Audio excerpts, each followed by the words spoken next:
Greetings, I'm Professor K, and in this short video presentation, we're going to see how we can use bookmarks to quickly search through our Microsoft Word document. Bookmarks are something that we can use to find something specific inside of our document without having to do a long, prolonged search for that item. To begin using bookmarks, let's click on the Insert tab, and let's scroll on over until we come to Bookmarks. And what you want to do is you want to find what it is you want to locate inside of your document. So let's talk about the FTK, or the Forensics Toolkit.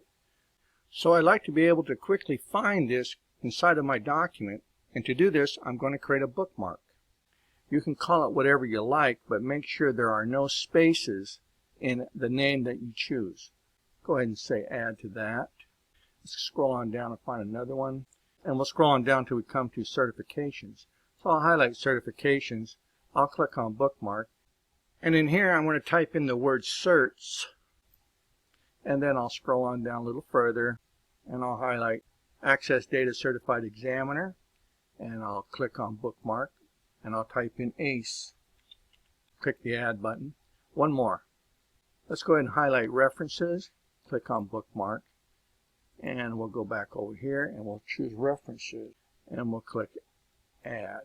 Alright, now if I like to find something quickly inside of my document, I just click on the bookmark, pull down my bookmarks, and for instance, if I want to get back to the ACE option, I just click on ACE and say go to, and there we are. And if I would like to find the FTK option, I'll just go ahead and highlight that and say go to. References, I can do the same thing. Search, I can do the same thing. So you see that the bookmark feature is a great way for you to be able to scan through a very large document quickly and find what it is you need to find.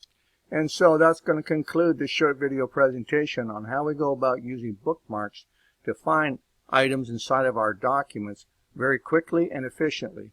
So if you have any questions or concerns about any of the information that was covered in this short video presentation, please do not hesitate to reach out, contact your instructor, and I'll see you in my next video.